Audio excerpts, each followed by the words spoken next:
INEAF Hablando, tu espacio para descubrir más sobre el ámbito jurídico y legal.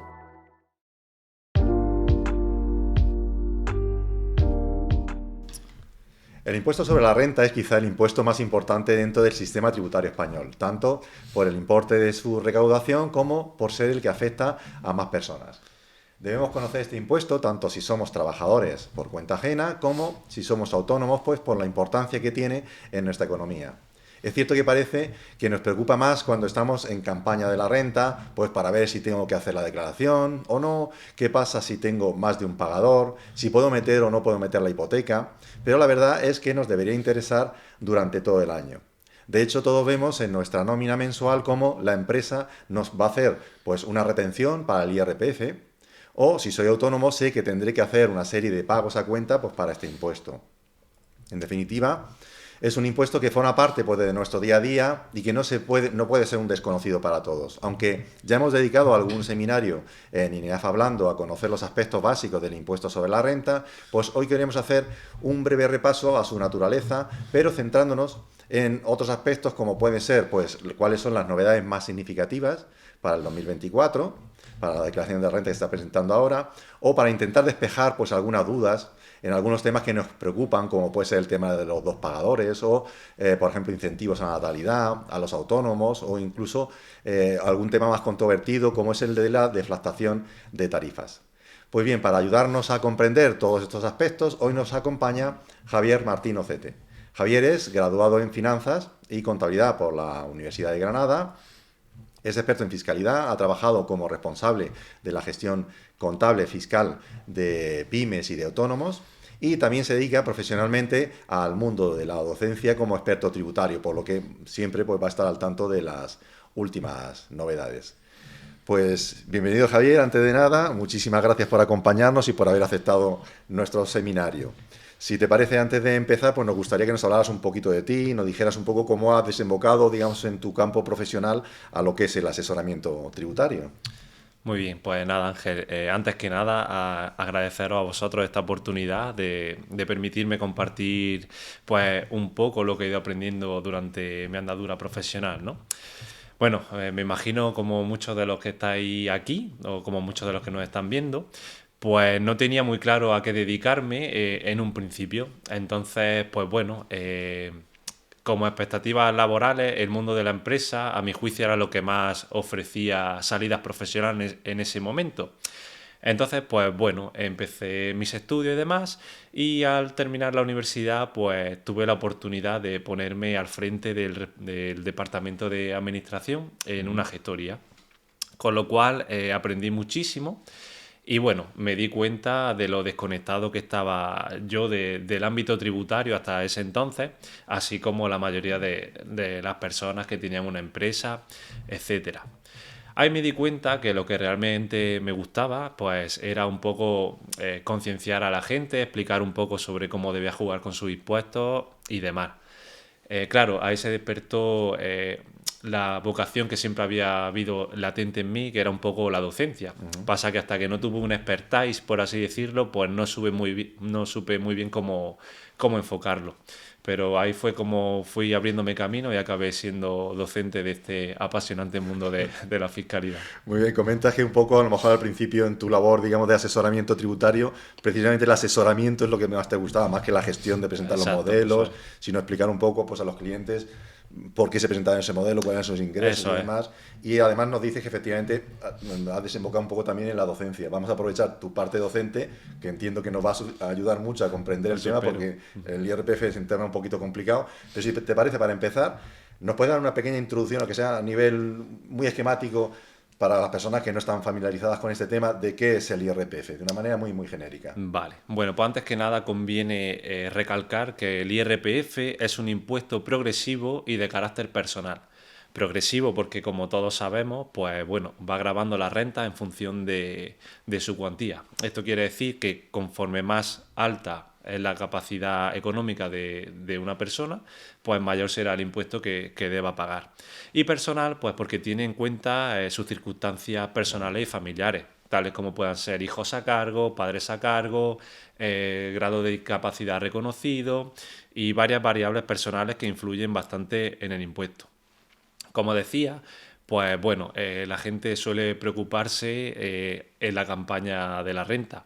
Pero bueno, esto es un problema porque siempre estamos escuchando en medios de información, en prensa, incluso los políticos lo usan como arma política constante, el IRPF y demás. Pero ¿sabe realmente la gente cómo funciona el impuesto? Al final, como tú dices, prácticamente se confirma el borrador, se presenta y ya está. Y yo, bueno, pues como experto no recomiendo esto en absoluto porque muchas veces los borradores contienen errores o se pueden omitir, que diga, pues deducciones que no vienen en los datos fiscales y claro, se pasan por alto y al final el que acaba pagando más es el contribuyente.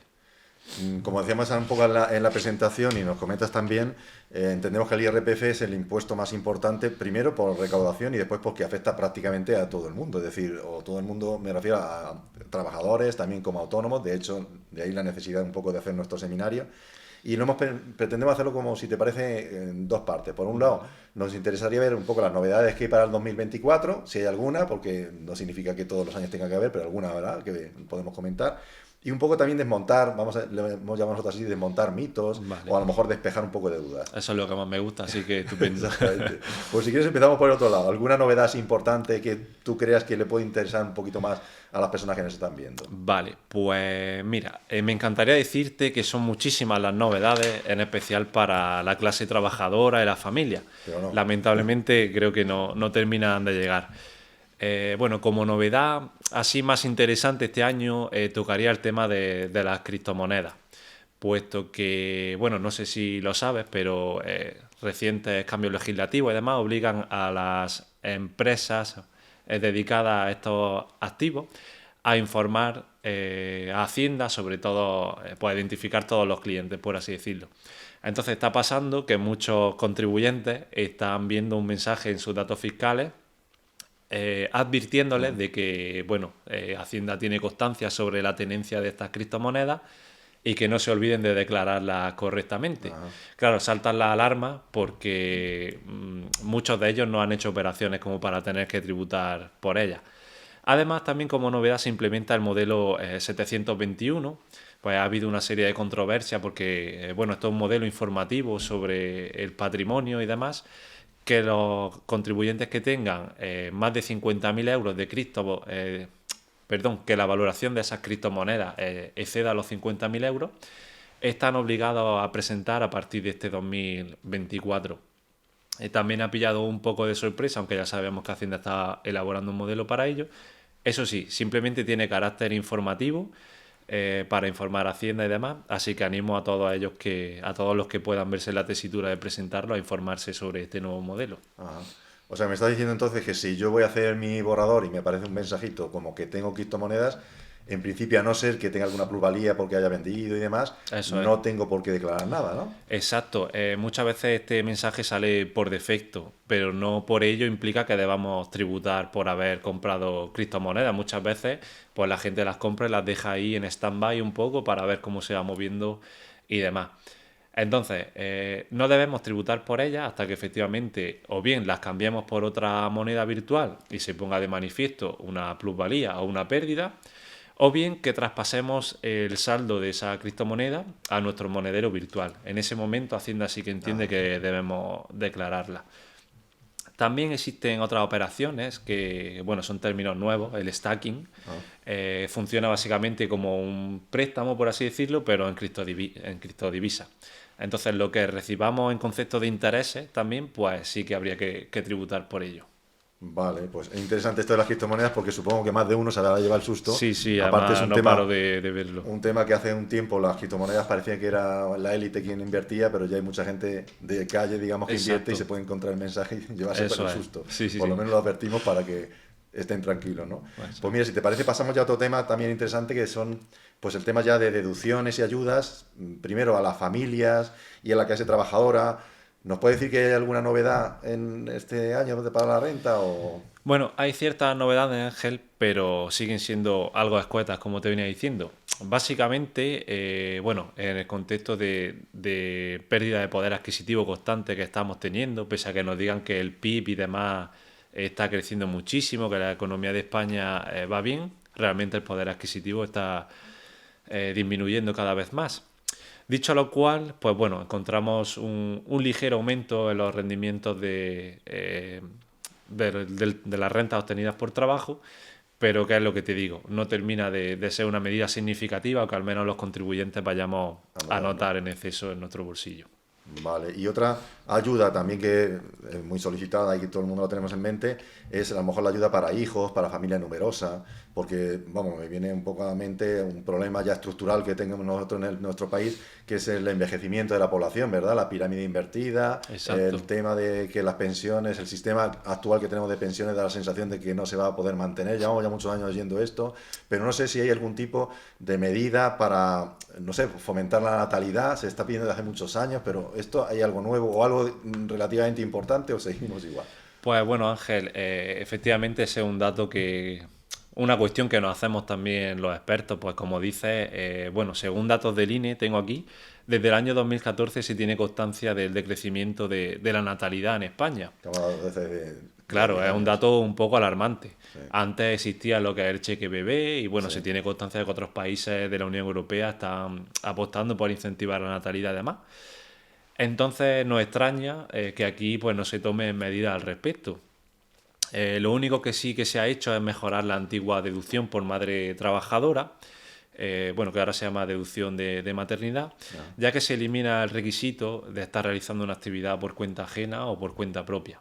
Esto es, pues que las madres que ahora se encuentren en situación de desempleo también pueden contar con esta ayuda, que constan de 1.200 euros anuales o 100 euros al mes de forma anticipada. Otra mejora que encontramos respecto a esta ayuda es el incremento de 1.000 euros anuales en concepto de gastos de guardería y custodia. Si bien esta no... ¿1.000 euros anuales? Sí, unos 83 euros al mes aproximadamente. Si bien este incremento de esta deducción no permite el abono anticipado, pues bueno, es un dato muy positivo también contar con ello. Y la otra medida que has comentado que eran 1.200 euros, ¿has dicho que era? Sí, 1.200 euros anuales. ¿Se puede cobrar anual o tiene que ser mensual? Eso es, podemos solicitar el abono anticipado o bien aplicarlo directamente en su totalidad. Anticipado en el momento en que tú lo solicitas, te abonan la. Sí, bueno, Hacienda tiene como un plazo de resolución de 1 a 6 meses, me parece que es, pero tú puedes optar por solicitarlo y de esta forma te lo abonarán anticipadamente. Lógicamente, luego en tu declaración te podrá aplicar la diferencia que no hayas cobrado de esos 1.200 euros. Vale, estupendo. Pues mira, si estamos hablando de un colectivo importante como es el tema de las madres, pues si quieren nos centramos en otro que también suele ser, vamos a decirlo así, un poco maltratado, que es el tema de los autónomos, ¿verdad? Los autónomos efectivamente son maltratados en el sentido de que hay muchas quejas en la tributación y demás. ¿Nos puedes comentar si hay alguna novedad también en este sector que les pueda aliviar, por decirlo en algún momento, algo así de la carga fiscal? Me gustaría decirte que sí, para estos héroes sin capa, como los llamo yo, porque la verdad es que, bueno, tienen mucho mérito. Hay ciertas novedades, pero como te decía, siguen sin ser suficientes. Encontramos un ligero aumento en la deducción por gastos de difícil justificación para aquellos empresarios que tributen en estimación directa, mientras que el porcentaje en módulos se sitúa en torno al 10%. Vale, me estás comentando, un poco para quien no sepa distinguir, que dentro de la forma, digamos, de declarar los ingresos, ¿no?, de los autónomos, podemos estar hablando de la estimación directa y la estimación objetiva o por módulos, ¿no? La objetiva es la de los módulos. ¿Nos puedes comentar un poco por qué existen dos tipos de estimación? Si es más ventajosa una que otra, ¿por qué, digamos, se decide escoger una u otra? Sí, bueno, esto es algo sobre lo que también hay mucho desconocimiento, puesto que siempre se piensan que los autónomos tributan de la misma forma y no es así. Bueno, hay básicamente dos modelos para hacerlo, ¿no? Está la estimación directa, que como su nombre indica, es porque se tributa directamente por la diferencia entre los ingresos y los gastos. Podríamos decir que es un poco como el impuesto sobre sociedades, ¿no?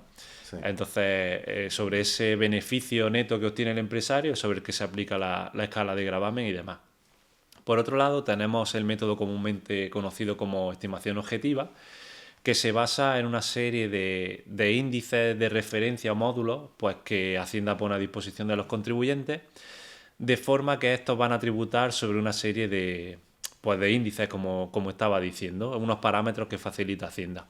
Para que lo entiendas, En el caso de cafetería, restaurante y demás, pues el empresario va a tributar en función del número de mesas que tenga, los metros de barra, etcétera. Independientemente de lo que facture. Sí, aquí la facturación es completamente irrelevante a efectos de tributación. Este método es mucho más ventajoso, puesto que la tributación, la carga tributaria suele ser bastante inferior y además pues no tiene los costes asociados de llevar una contabilidad como si lo tiene el método de estimación directa, ya que tienes que llevar un control riguroso de ingresos, de gastos, etcétera. Este método está pensado un poco más para que los empresarios se despreocupen de esa carga, por así decirlo, administrativa también. O sea que entonces prácticamente la diferencia, podemos decir que los negocios más pequeños y demás, pues para evitar un poco la carga administrativa y de gestión, pues entiendo que este es el sistema, digamos, del método de los módulos, pues le va a facilitar mucho las cosas, ¿no? Sí, hay una serie de magnitudes excluyentes. Una de ellas es la facturación, no pueden exceder los 250.000 euros anuales. Luego hay otra serie de magnitudes después de personal empleado y demás. Pero vamos, siempre que tengan en cuenta esas magnitudes excluyentes, si pueden acogerse a los módulos va a ser mucho más ventajoso. Y entonces el típico negocio que vemos, por ejemplo, que no se puede pagar con tarjeta, por ejemplo, que lo hemos visto alguna vez, que vamos a comprar, vamos a tomarnos una cerveza y vemos, no se puede pagar con tarjeta, la sensación que nos da es como que no quieren declararlo, ¿no? O, vamos, tampoco tiene mucho sentido, porque si no lo quieres declarar no lo vas a publicar en plantel. Antes que nada un voto de confianza para aquellos que de verdad tienen el TPV roto, que muchas veces decimos que es porque no lo quieren declarar o algo. Y efectivamente, muchas veces es por desconocimiento o simplemente porque no quieren pagar por ese servicio. La por comisión bancaria, ¿no? Exacto. O en la comisión bancaria. Entonces, pues bueno, una persona que tenga una actividad empresarial, no sé, una cafetería, que esté en módulo, dudo mucho que una cafetería a pie de calle pues facture más de 250.000 euros anuales, con lo cual puede usar el TPV sin ningún tipo de... En caso de estar en estimación directa, sí que tendría que declarar por cada ingreso que exactamente. Vale, pues mira, si te parece, volvemos un poco a las novedades que estábamos comentando desde el principio. Y hay un tema que también me interesa, que es el tema de las energías renovables. Cuando hablo de energías renovables, a mí por lo menos me viene a la cabeza, pues no sé, que las placas solares que ponemos en el tejado de la vivienda, o los cierres para evitar un poco el despilfarro de calefacción, o incluso el coche eléctrico. Yo creo que son medidas que están ya de hace tiempo, pero hay novedades, se está insistiendo un poco en ellas. Pues bueno, todo esto, Ángel, viene por, bueno, no sé si lo conoces, el Plan de Taxonomía Europea, que tiene por objeto la completa descarbonización de Europa. La teoría está ahí, veremos a ver si en la práctica se consigue, porque quieren llegar a las 0 emisiones de CO2 a la atmósfera. Entonces, bueno, pues como parte de este plan, ¿no? Los países están tomando medidas. Y España, pues bueno, ha puesto sus esfuerzos en renovar tanto las edificaciones como el parque automovilístico, ¿no? Entonces sí que se han implementado una serie de deducciones para aquellas personas que mejoren la eficiencia energética de su hogar. Ya sabes que en función del consumo energético de la vivienda, pues tiene una calificación u otra. Así que en función de la mejora, ¿vale?, que se haga, las deducciones pueden ser del 15, del 20 o hasta del 40% en función del cambio de calificación energética. Siempre sobre el coste de la obra realizada, ¿no?, para conseguir esa mejora. Esos porcentajes sobre la obra que tú hayas hecho, ¿no? Exactamente. Vale. Y también, pues bueno, otra medida al respecto, como decía, de los vehículos, es que se permite una deducción del 15% de adquisición de vehículos eléctricos con un máximo de 20.000 euros anuales. Ya te digo, hasta aquí serían las novedades más frecuentes que podemos encontrar en este año. Pero volvemos a repetir. La clase media trabajadora se queda ahí un poco en el limbo, puesto que quien puede permitirse realizar obras o un coche eléctrico, sabemos que son mucho más caros que los de... Efectivamente, entonces pues bueno, vuelve otra vez lo que te comentaba al principio. Estupendo, pues si te parece, mira, ya que dejamos un poquito ya el tema a un lado de las novedades, que aunque no son muchas, bueno, ya las hemos repasado, yo creo que son interesantes.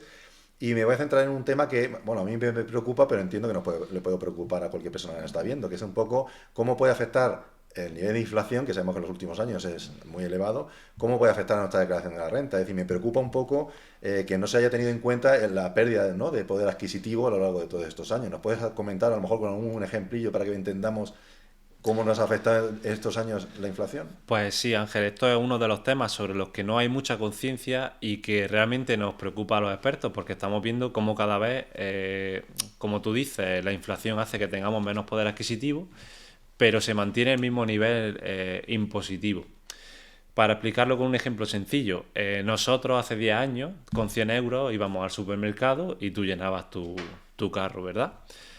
Bien, ¿qué pasa? Que hoy en día con esos 100 euros no puedes llenar el carro entero, sino que puedes llenar solo la mitad. En cambio, sigues destinando el mismo dinero a pagar impuestos, mientras que tú puedes adquirir menos alimentos, menos ropa, pagar menos facturas, etcétera.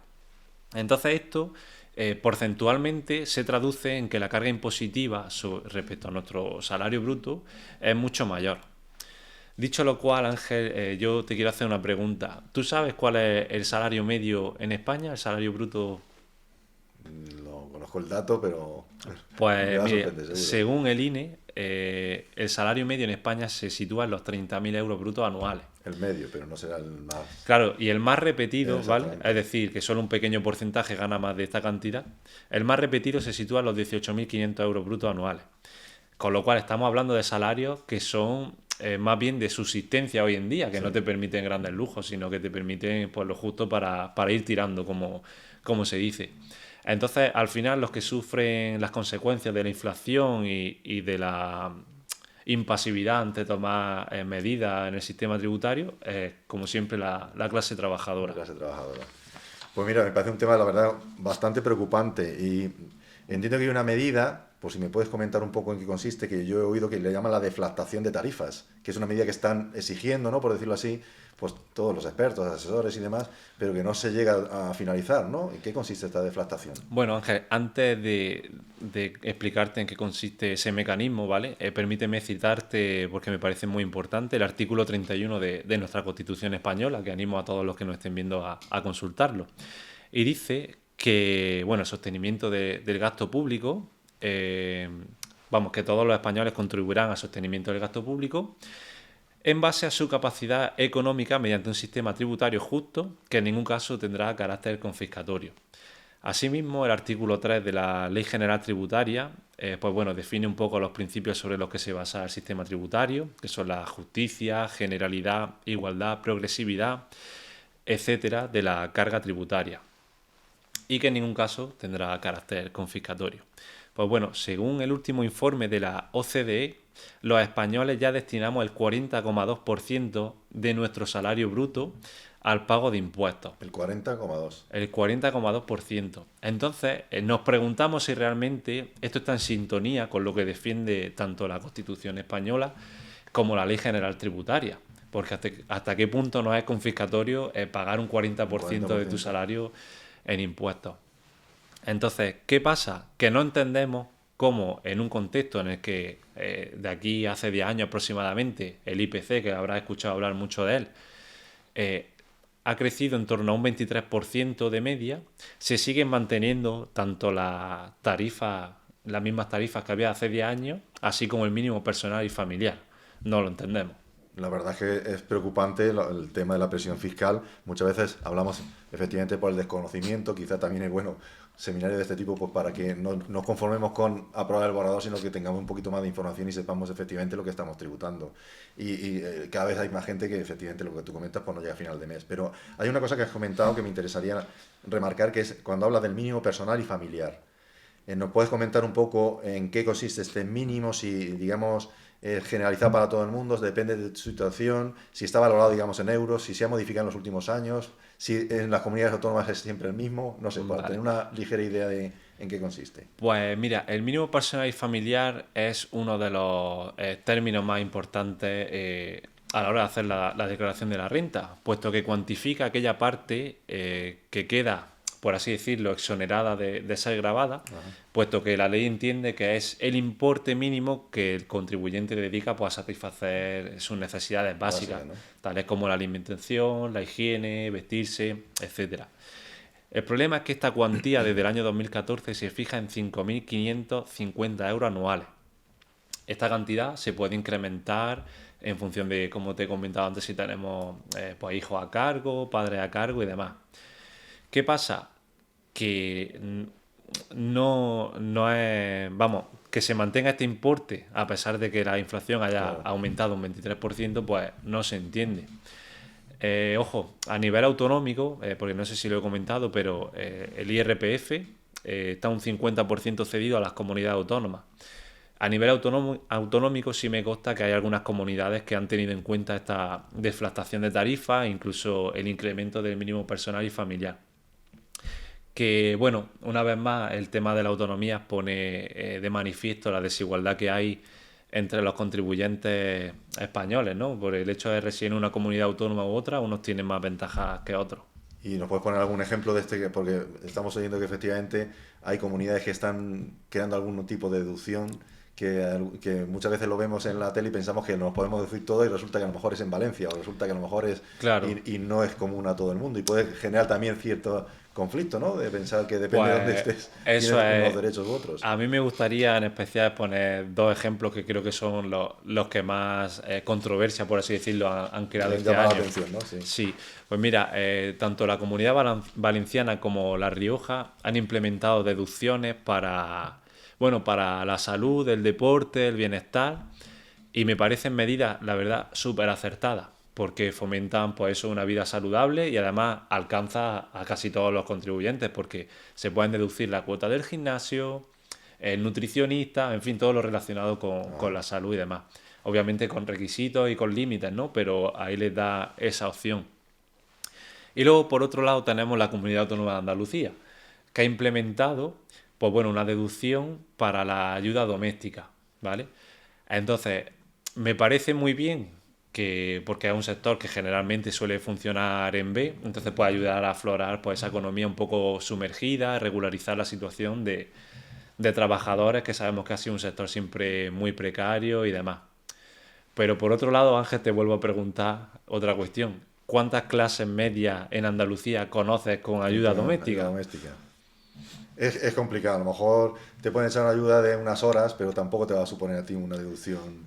Entiendo Claro, que es la que deducción sería si tienes una persona pues contratada muchas horas al día y que te haga una labor, digamos, pero no es lo sí, generalizado. pues es lo que te digo, que se pone un poco de manifiesto, oiga, ¿por qué yo que soy, bueno, que vivo aquí puedo deducirme una cosa y si al final todos residimos en el mismo país? Entonces, pues sí que estaría bien que hubiese mecanismos de consonancia, coherencia entre comunidades autónomas y más, oye, si estamos hablando de un impuesto que afecta, que la más perjudicada es la clase trabajadora, vamos a proponer soluciones para la Para la clase clase trabajadora. trabajadora. Entonces eso es un Pues me gusta poco... un poco, te lo digo en serio, el enfoque un poco crítico, que la verdad es que un poco vas escarbando, el enfoque crítico que le está dando, porque hay muchas cuestiones que entiendo que pasan totalmente desapercibidas para la población, ¿verdad? Claro, lo que te comentaba, mi labor docente no se limita a mis alumnos siempre enseñarle, pues mira, el modelo se rellena así o esto se calcula asado. A mí siempre me gusta un poco pues, fomentar el sentido crítico, ¿no? Y pues bueno, enseñar a la gente cómo realmente sus impuestos afectan a su capacidad económica.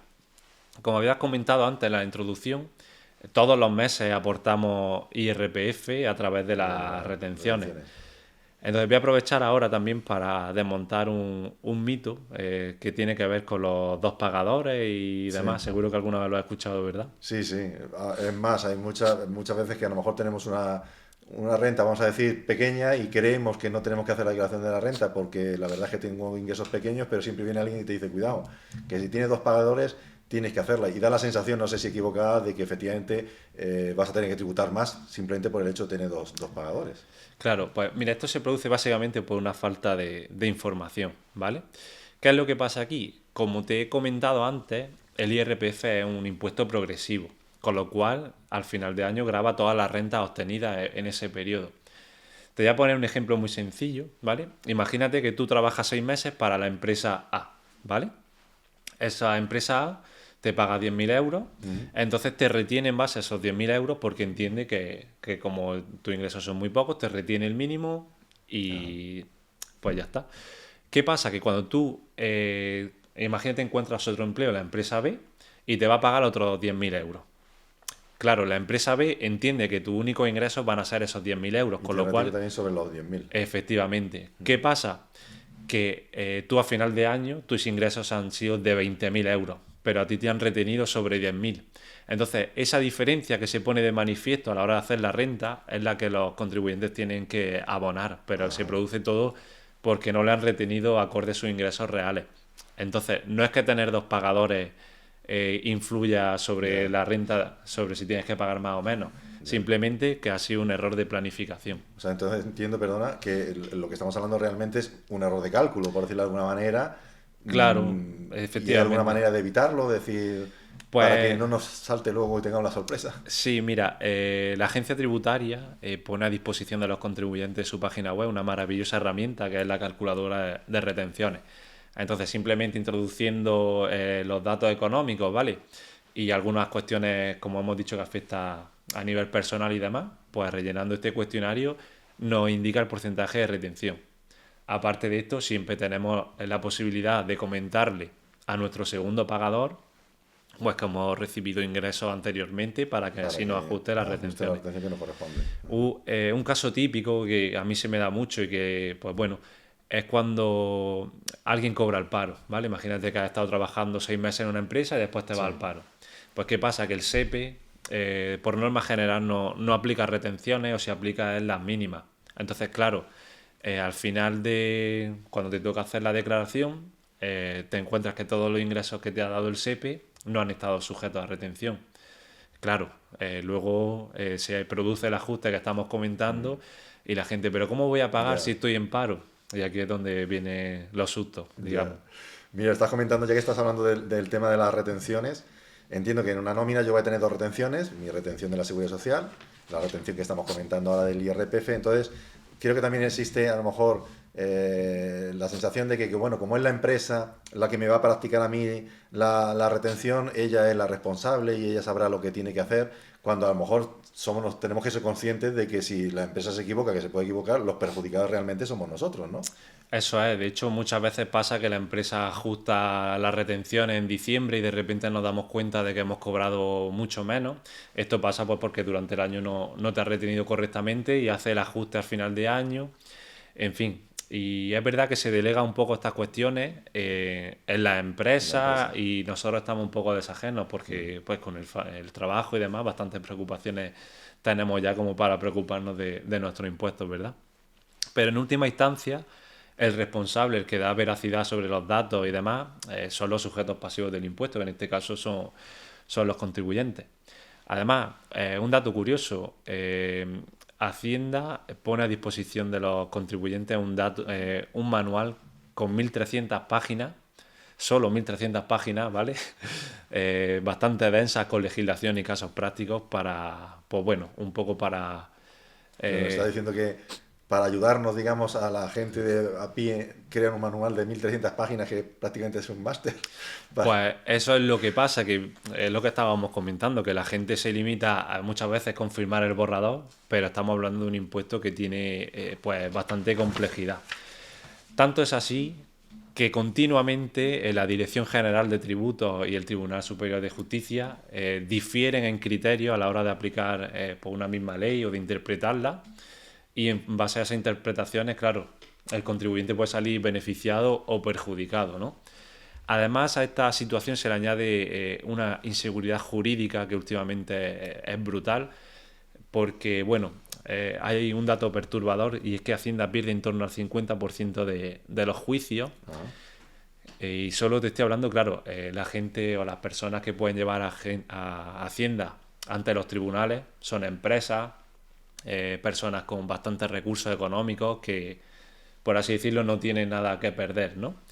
Entonces, potencialmente, este porcentaje es mucho mayor, puesto que la mayoría de contribuyentes no tienen esa capacidad de llevar Hacienda ante los tribunales. Ya, o sea que por lo que me está comentando, me da casi a entender que Hacienda pone a nuestra disposición un manual, como diciendo, bueno, tú léete el manual y el responsable final eres tú. Entonces da la Eso es. sensación de que, bueno, Hacienda como ente público debería tener una serie de garantías o una credibilidad y que fuese ella la responsable, ¿no? Y no nosotros como personas físicas y en definitiva también como los profesionales, ¿no? A los que acudimos, porque la mayoría de nosotros no sabemos hacer la declaración de la renta, se sienten un poco desprotegidos, ¿no? Pues eso es lo que pasa, que últimamente los profesionales que nos dedicamos al sector del asesoramiento tributario y demás, pues bueno, tenemos dos jefes, por así decirlo. Uno que es Hacienda, que es imbatible, por así decirlo, y otro pues que son las personas a las que representa o las que te confían su liquidación de impuestos y demás.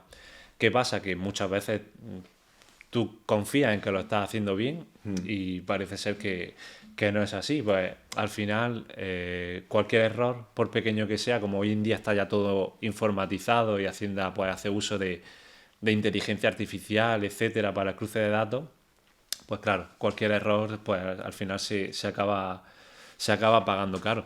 Y ya no es simplemente errores que tú cometas porque te hayas equivocado, ¿no? Es que muchas veces los clientes, por desconocimiento también, pues pueden omitir información importante, relevante para su declaración y que tú por cualquier cuestión pues no hayas considerado. Entonces es un tema un poco... O sea, entonces yo entiendo que si tú te equivocas a la hora de presentar la declaración de la renta, incluso haciendo el borrador, o si acudes a un profesional y te equivocas a la hora de hacer la declaración de la renta, aunque no tengas mala fe, vamos a decirlo así, te van a sancionar. Sí, bueno, en esto tengo que decir que ha habido un gran avance y es que el Tribunal Superior de Justicia de Galicia por primera vez ha reconocido el derecho al error en aquellas situaciones en las que, pues bueno, se actúe de buena fe, ¿no? ¿Qué pasa? Pues lo que estábamos hablando, que tú estás liquidando un impuesto que tiene 1.300 páginas de legislación, de casos prácticos y tal. Y pues bueno, si muchas veces ni ellos se ponen de acuerdo, como te he dicho, claro, encima te sancionan.